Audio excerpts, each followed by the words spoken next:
Welcome back, Flare community. I hope you're all well and having an incredible day as always. And yes, it is time for this week's edition of the weekly news update, covering everything significant that's been happening on the Songbird and the Flare network. Let's jump straight in, starting here at xHaven, the leading NFT platform on the Flare network. We're going to scroll down to the bottom here and check out this week's top performers. First place is going to Focus Pass. In second place, it is the Blockbones collection. In third place, we have Smuggler Chimps powered by DYNMX. In fourth place, the Blockbones traits. And finally, in fifth place, we have the Super Bad Genesis seed over on Songbird. Congratulations to all these projects making it into the top 5. Now, let's jump straight into the news. This is a new trailer that just dropped from the Flare team, and it's definitely sort of starting to see a big marketing push for XRP. So this is the idea of having staking available on the Flare network. There's a lot of topics and a lot of content that has been created around this. So I do think we are getting pretty close. Also, the people that are building it, or the application called Firelight, also believe that it is pretty close because they say that it's time to do more with your XRP. We're building something behind the scenes and it's almost ready. Of course, this is very vague. We've got someone here asking, define almost, and Firelight was happy to help and say not quite and also nearly ready. I guess time will tell here. We're just going to have to wait and see. But like I said, with such a big marketing push, I think we're pretty close. There's some big news coming from Flare again, welcoming 3 new infrastructure providers or IPs to the network. We've got Nansen, which have a large following here, obviously an organization with the tick, which is great. We have QuickNode, again, another large following, 44,000, and Encode Club. These guys are actually providing content, I believe, and grants and whatnot for the Flare network and for builders. Definitely worth checking these out if you are looking to build on the Flare network. But this is a great addition here. 330,000 followers, so hopefully we can get a little bit more publicity and attention coming towards the Flare network. Of course, there are already many infrastructure providers, and this is just an additional 3. This is coming from Into the Block, actually.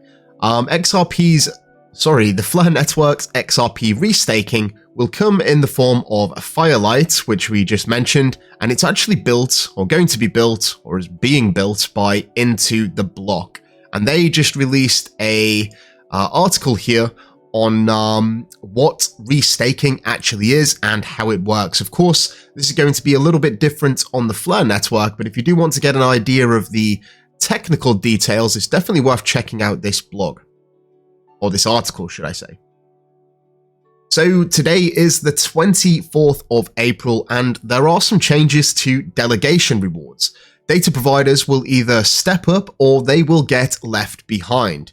You need to ensure that you are delegating your FLR to data providers that are participating in the Flare data connector to maintain maximum rewards.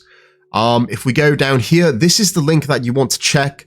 Flare-systems-explorer.flare.network. Apologies, it is a bit of a handful to remember, or a mouthful, should I say. But look, I did mention this last week, and this is what you have to look at here. The FDC, the Flare Data Connector. You want to ensure that your data provider here is actively participating, because this will affect the rewards, and it comes into effect this current epoch that has recently just started.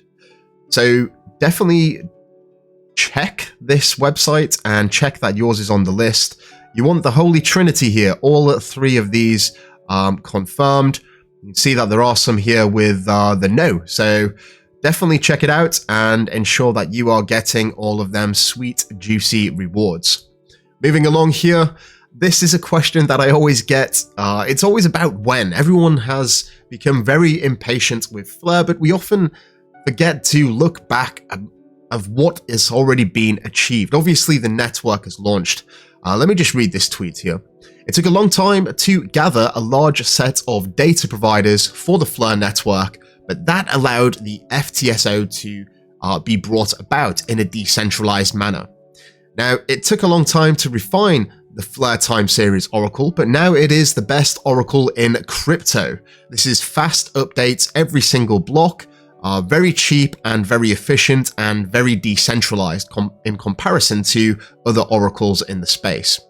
We know it's taking a long time to launch F assets, but once launched, it will be the best bridge for non-smart contract enabled blockchains in crypto. So all of these are precursors for the inevitable launch of F assets. And I think it's just a matter of time. This made me laugh here from Astal. He was saying that rushing Fleur network's development, no thank you, but taking the time to perfect the Fleur network, yes please. This is extremely important because it's better to do things right, and you only get one chance to make a first impression, one chance to launch without any hitches, and that's what the Fleur team are doing. They're really trying to refine everything and get all of their ducks in a row before they launch one of the most impressive bridging solutions we've seen in crypto. Moving on here, this was actually a quote from Hugo in the recent Fleur 2.0 interview with Fleur Forward. If you can execute transactions, in fact, this is not a quote, but Hugo did mention the super dApp.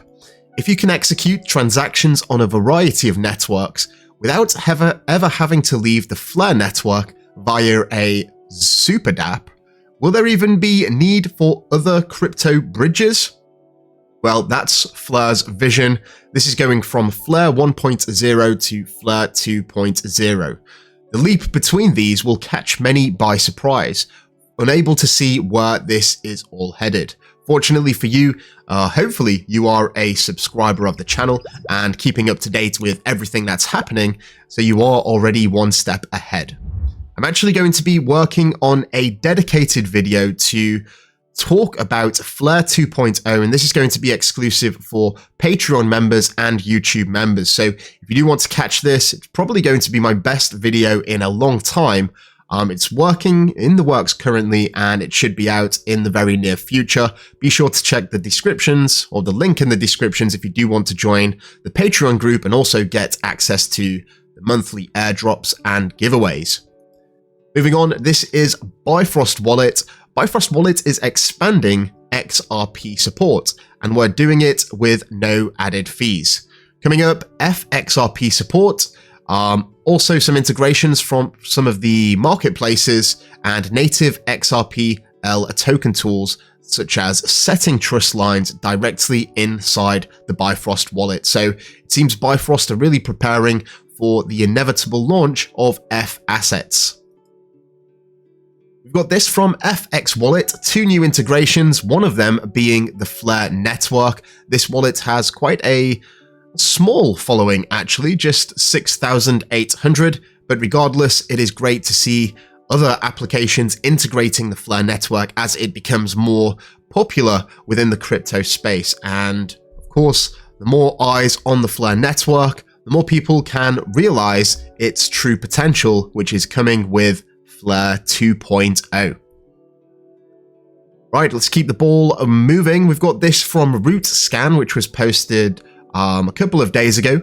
The Fleur network ecosystem surpassed 1.5 million unique addresses, about 1 million daily transactions, and over 20,000 daily active addresses. You can just have a look at the picture here. You can see that the addresses over time are increasing, and it seems like since May, the rate has really increased much faster than the previous from the start of the year in 2022. So, moving on here, this is sort of the NFT section that we're going to go through. Blockbones, of course, this is my project, and I've really designed the mechanics and the tokenomics to reward those who are actively participating in the network. So, if you are holding a fully fused Blockbones NFT, such as this one here, which basically is a combination of a base layer with 5 different traits. You earn BNZ every second, and you can claim them whenever you like. Claim them every second, claim them every week, every month. It doesn't matter, you are earning every single second.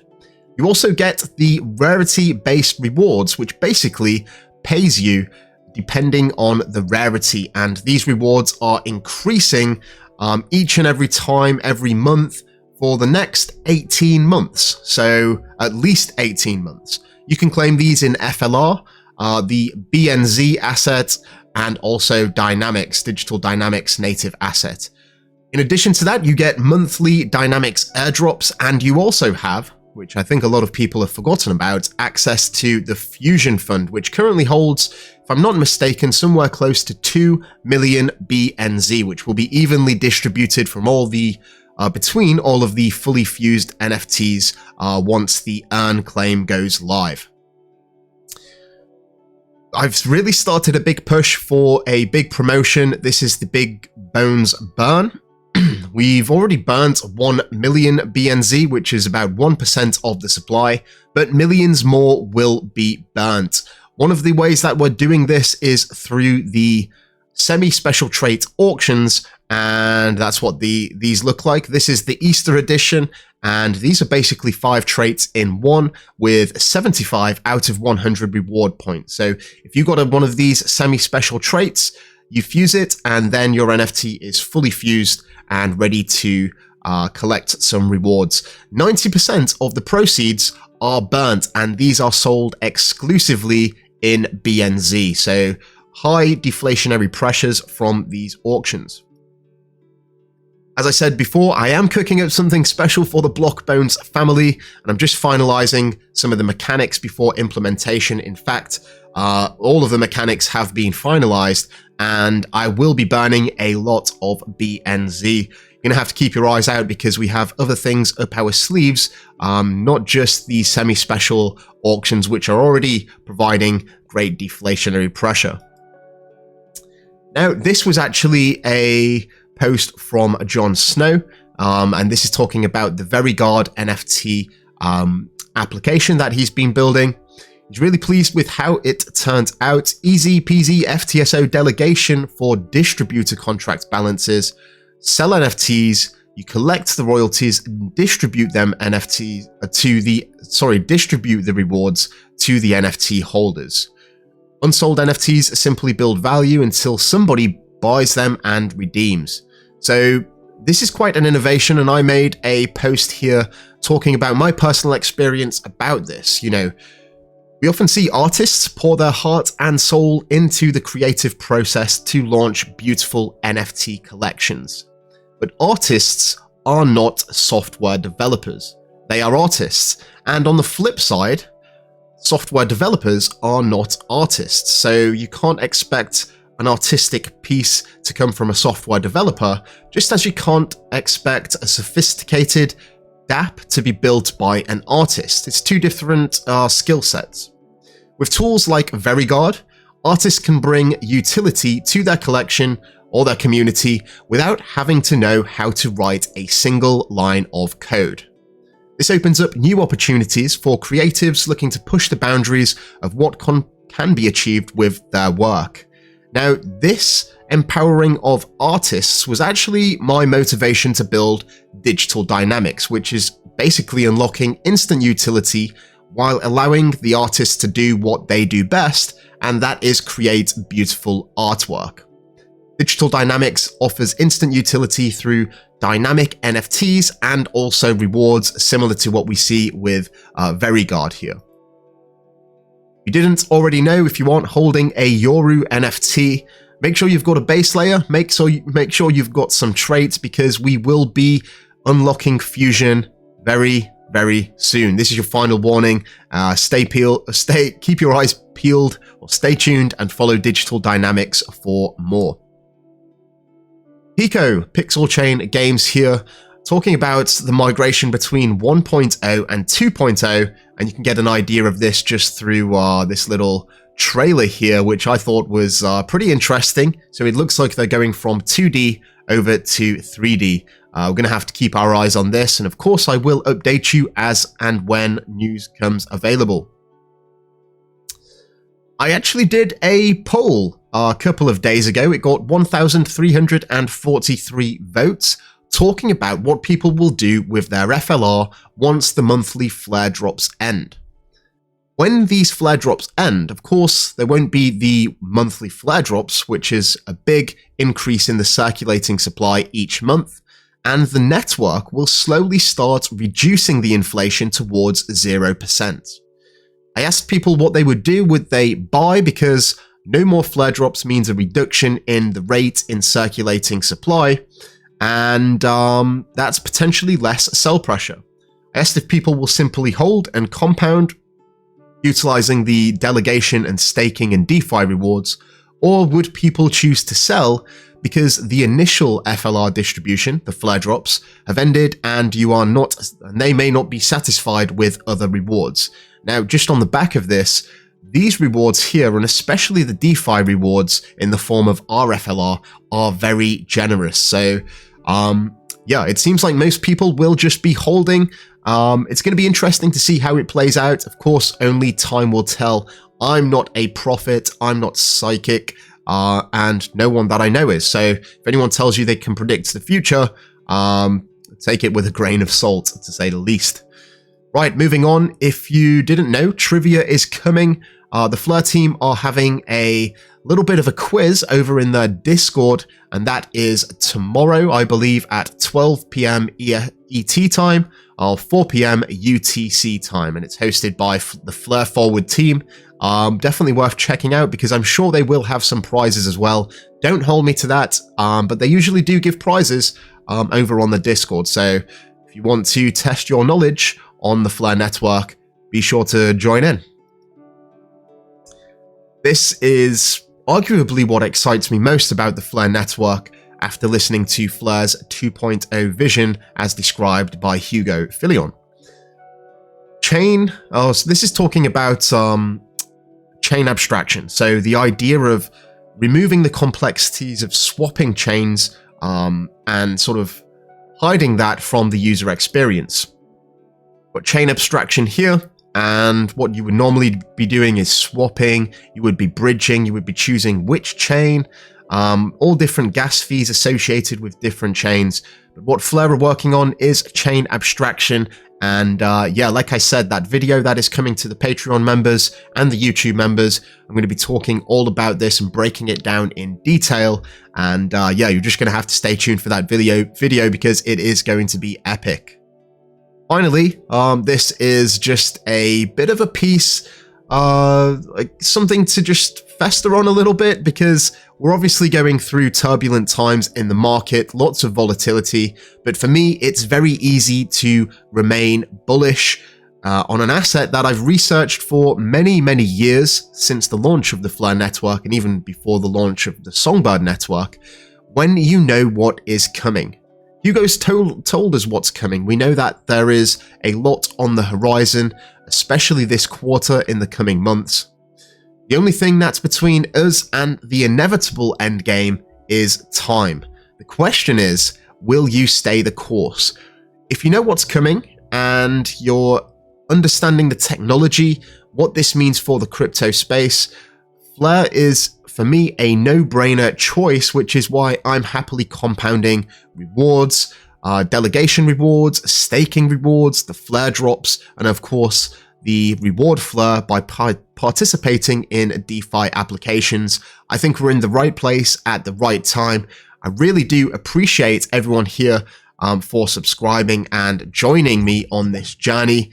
It really does help the channel out a ton if you are liking the videos, and of course it's very much appreciated. And that is the end of this week's news update.